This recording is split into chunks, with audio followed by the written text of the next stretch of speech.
첫 번째 회의비인데요. 예, 연구개발 과제 수행을 위해서 필요한 회의 세미나 개최 비용, 회의장 임차료, 뭐 속기료, 통용료, 회의비, 식비 이런 것들을 다 통칭해서 회의비로 사용하실 수 있고 이 중에서도 여러분들은 아마 식비를 가장 많이 사용하실 겁니다. 근데 정말 아쉽게도 2024년 12월 1일부터는 연구개발비로 회의비, 식비를 사용할 수 없는 게 원칙이 됐습니다. 뭐 다들 잘 아시겠지만 뭐 그래도 단 이 사전 내부 결제를 받은 건에 한해서는 뭐 예전처럼 사용할 수 있다 이렇게 좀 열어두기는 했고요. 그래서 이거는 뭐 2023년도에 시행이 됐는데 이제 너무 연구 현장에서 준비도 안 됐고 좀 이런 반발도 있어서 약간 이제 유예 기간을 거쳐서 2024년 한 1년간의 유예 기간을 거쳐서 24년 12월 1일부터 이제 시행이 본격적으로 됐고요. 그래서 회의비, 식비를 사용하시려면 사전 결제 요구를 반드시 받으셔야지 되고요. 그렇기 때문에 사전 결제 요건이 뭔지 좀 반드시 알고 가셔야지 됩니다. 저희 사전 내부 결제 적용 기준을 먼저 보시면 첫 번째 결제 요건 굵은 글씨 하이라이트 위주로 보시면 내부 전자결제 시스템을 통해서 승인을 득하는 걸 원칙으로 하고 있고요. 이 결제 문서에는 회의 목적 일시, 장소, 내용, 참석자 수 또는 명단 이게 반드시 포함이 되어야 됩니다. 그리고 연구 책임자의 발의 또는 결재는 필수적인 절차이고요. 그리고 쭉 이렇게 아래쪽 화살표를 보시면 이 뭐 일부 중소기업, 좀 영세한 중소기업들은 전자결제 시스템이 아직 갖추지 못하셨을 경우도 있어요. 이럴 때는 뭐 내부 전자결제 시스템, 연구비 시스템을 갖추지 못한 기관에 대해서는 수기결제 문서를 예외적으로 인정한다. 이렇게 좀 열어놨고요. 근데 이것도 뭐 다 된다는 거 아닙니다. 그냥 소관 전문기관의 판단에 맡겨놨습니다. 그렇기 때문에 혹시라도 이제 전자결제 시스템이 없는 영리기업이다 이러시면 꼭 전문기관에 확인해서 저희 사전 내부결제 수기로 인정이 되나요? 이거 꼭 확인받고 진행을 하시고요. 그 다음은 결제 시점입니다.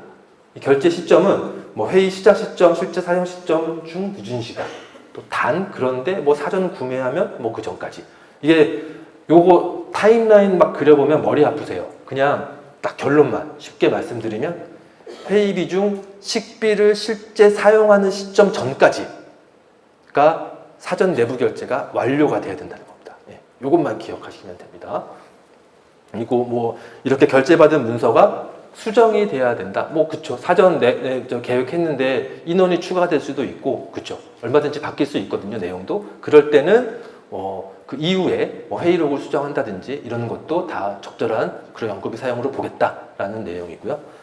그리고 이게 아무래도 처음 시행이고 아직은 좀 과도기다 보니까 많은 좀 사례들이 더 나올 텐데 가장 대표적으로 나왔던 첫 번째 사례가 그러면 우리 회의하는데 뭐 밥만 먹는 건 아니죠. 회의 중에 커피 많이들 먹잖아요. 커피 당연히 드실 수 있죠. 그래서 뭐 이런 거 생수나 커피 이런 거는 어떻게 되나요? 또 사전 결제 받아야 되나요? 라고 이제 물어봤고 여기서 현재 과기부는 생수, 커피 이런 음료랑 관련된 부분은 사전 결제 대상 아니다. 이렇게 해석을 내려줬고요. 근데 과자는 안 내려줬습니다. 아직. 카스타드 이런 거. 아직은 좀 그렇고요. 근데 이게 아직 좀 과도기라서 그런 것 같고 좀 더 시간 지나면 뭐가 더 합리적으로 바뀌지 않을까 이렇게 생각은 들고 있습니다. 그래서 제가 이렇게 좀 말씀을 드렸는데 이 회의비, 식비 사용하는데 이제 요 사전 결제 요건이 딱 들어왔잖아요. 저는 이 세 가지, 네 가지 요건 중에서 가장 강력하게 이펙트가 있는 요건이 저 회의비 중 식비의 실제 사용 시점 전까지 결제를 완료해야 된다라는 게 가장 강력한 거라고 생각을 하고 있고요.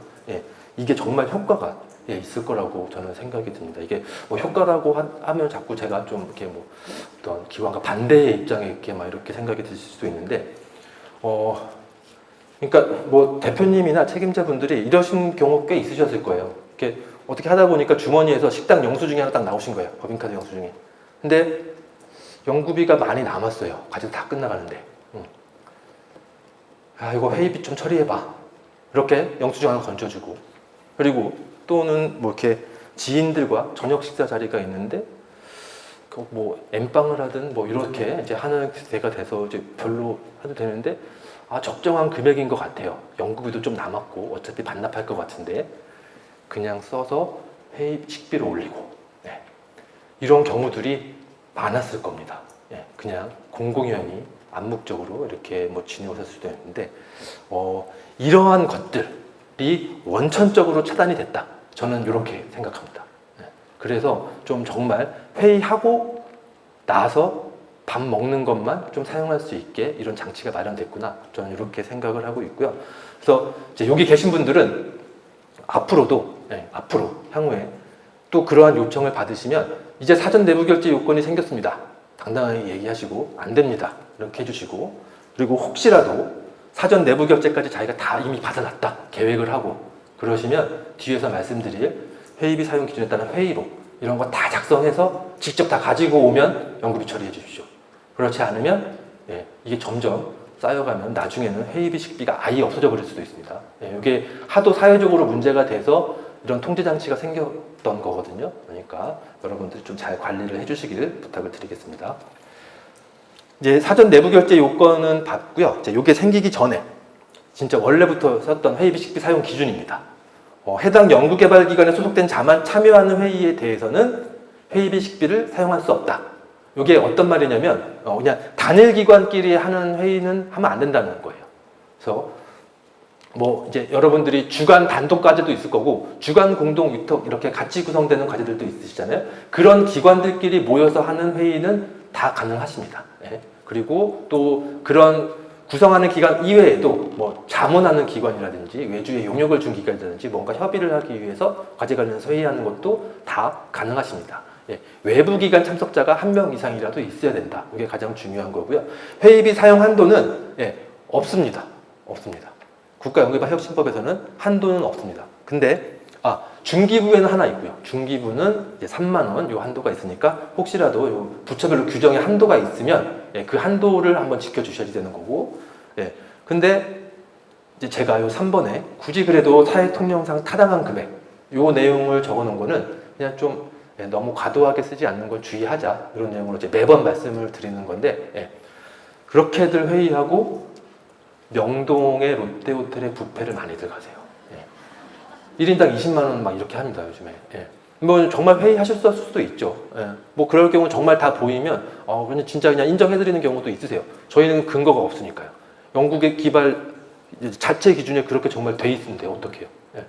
근데 간혹 가다가 이 실무자가 이제 뭐 이렇게 의도를 해서 그런 건지 어쩌는 건지 모르겠지만 영수증에 초등학생 요금이 들어가 있는 경우도 있어요.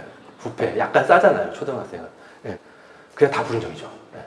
그러니까 이런 유혹에 빠지시면 안 됩니다. 이런 것 좀 말씀드리려고 드린 거고 그리고 증명자료는 식비 사용을 하는 경우와 식비 사용을 하지 않는 경우 이 두 가지가 좀 다르고요.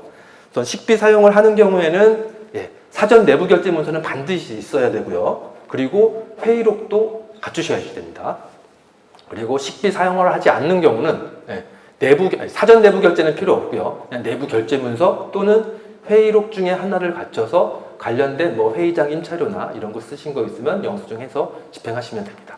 근데 이제 뭐 식비 사용할 때 여기 뭐 10만 원 초과 이하에 있잖아요. 그래서 뭐 10만 원 초과가 되면 회의록이 현재 필수고 10만 원 이하면 회의록이 생략은 가능합니다. 사전 내부 결제 문서로 가름하다는 거죠 하나로. 근데 사전 내부 결제 문서에 뭐가 있어야 된다고요? 내용에 회의 목적 일지 장소 내용 참석자 명단 회의록에 들어가는 거 똑같이 다 있습니다. 결국에 실질적으로는 다 그냥 똑같다 이렇게 생각하고 관리를 해주시면 되고요. 자, 여기 회의비 식비 중에서 이제 산업부 과제 같은 경우에는 뒤에서 또 다시 말씀드릴 거긴 한데 이 RCMS를 통해서 증명자료를 등록하고 회의비를 집행을 하시면 RCMS 증명자료만 다 등록하시면 산업부에서는 사전 내부 결제를 완료한 걸로 보고 있습니다. 이것도 되게 좀 완화시켜 준 거다 이렇게 생각을 해주시고 제가 여기 우선 요 사례 몇 가지만 좀 더 말씀을 드리고 갈게요. 이거는 뭐 제가 매번 말씀드리는 거기도 한데 좀 어떤 경각심 차원에서 회의비 이게 또 어떤 사례들이 있냐면 매월 매주 동일한 식당에서 동일한 금액이 정액으로 계속 결제가 됩니다. 금액이 많지도 않아요. 30만 원, 40만 원. 뭐 참여하는 인력들이 많죠. 뭐 한 10명, 뭐 15명 이렇게 되는데 그 참여하는 인력도 항상 똑같은 외부기관 사람이 항상 똑같이 오세요. 매주 매월. 저희들은 의심이 들죠. 그래서 실제로 진짜 지도를 다 찾아보거든요. 주소를 찾아서. 구내 식당이에요. 딱 메뉴 하나 있습니다. 식권. 그냥 구내 식당 식권 선결제해서 직원들 나눠준 거예요. 이런 것도 있고요. 그리고 또 1년이 365일인데 어떤 과제는 회의를 아마 270번을 하세요. 영업일 빼고 나면 거의 매일 회의하신 거예요. 이게 정말 회의했을까? 아니 뭐 출장이면 뭐 모르겠는데 기관 단위로 회의하잖아요. 근데 막 그렇게 하신 거예요.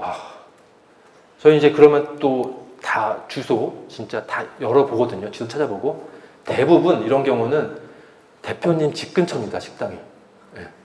그냥 하고 남으니까 실무자한테 던져주신 거죠. 절대로 하시면 안 됩니다. 앞으로는 하지 마시고요. 이게 뭐 제가 첫 번째로 뭐 계속 이렇게 말씀을 드리는 게 아까도 말씀드렸지만 이거 계속 하시다 보면 진짜 회의비 식비 자체가 없어져 버릴 수도 있어요. 그게 첫 번째 이유이고, 두 번째는 이게 계속 하시다 보면 저희가 회의비랑 출장비 보는 거는 진짜 전문가들이거든요. 너무나 다양한 사례들을 여러 번들 봐왔기 때문에 웬만하면 다 발라냅니다. 이러한 건들이 너무나 많으면, 그러니까 과제랑 관련되지 않게 다른 데로 막 연극이 남았다고 막 쓰는 게 보이시면 그 기관의 신뢰도가 확 떨어집니다. 여기는 뭐 내부 통제가 있어? 이렇게 의심이 들면서 회의비뿐만 아니라 장비비, 재료비, 연구수당으로 증명자료를 보다 눈을 크게 뜨고 확인을 하게 됩니다. 소명도 더 나가죠. 그러니까 이런 것 때문에라도 이렇게 얼마 안 되는 회의비, 식비 뭐 처리한다고 기관이 더 힘들어지는 이런 상황이 없었으면 좋겠습니다. 이런 의미에서 좀 말씀을 길게 드렸고요. 이어서 말씀드리면 뭐 회의비 증명자료는 그냥 뭐 카드 영수증 이런 게 거의 다인데요. 회의록이 필요하겠죠. 회의 목적, 일시, 장소, 내용, 참석자 명단 이런 거 뭐 어떤 양식이 있냐라고 해서 저희가 참고로 만든 거고요. 한번 참고만 해주시면 되겠습니다.